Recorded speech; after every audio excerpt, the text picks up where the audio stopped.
Alright, welcome back to part 2 of rebuilding the Infiniti Q50. Sorry for the background, I can't do nothing about that. So yeah, if you start hearing songs behind the back, that's not me. That is just noise that my neighbor can't turn off the radio. Alright, so okay, here goes the old control arm, here goes the new one. The old upper control arm, the new one. As you can tell right here, I have the old inner and outer tie rods, and I have the new ones right here. You can tell how bent it is. Like it's pretty bad.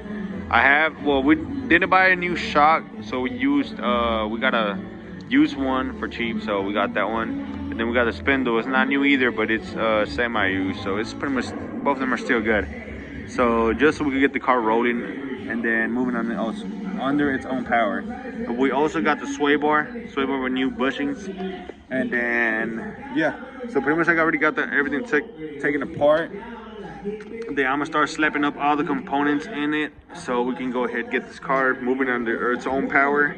Later on, we're gonna figure out about the fender and the door. The biggest concern right now is just the door, too, because this part right here got hit pretty bad.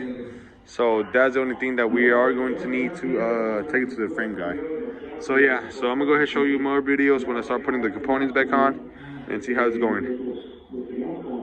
Yep, that's pretty much it. So yeah, we're gonna go ahead and start slapping new parts on and then get this car rolling. All right, we are back to the Infiniti. I pretty much already put most of the parts in the Infiniti. We already have everything here put up. The spindle, shock, inner and outer tie rod. I got the car kind of aligned so it could drive straight. Also, I got the sway link installed with the sway bar. The sway bar was bent this way, so I had to go ahead and swap that one. And then yeah, what else? Upper control arm has been installed with everything been torqued down to specs. Rotor and brake already are back in the car. Yep, everything's secured with their pins and everything. So yeah, so the car's pretty much set now to go ahead and get it in the floor and then start moving under its own power. So yeah, the next video you probably see is gonna be us moving the car, or me moving the car.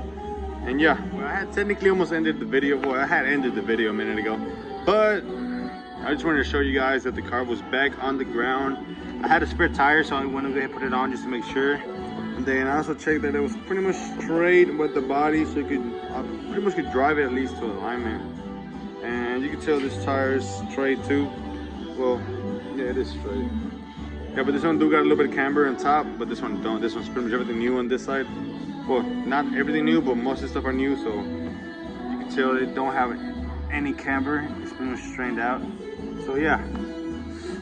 So I just wanted to show you guys that the car is pretty much on the ground already, and I'll be able to move it.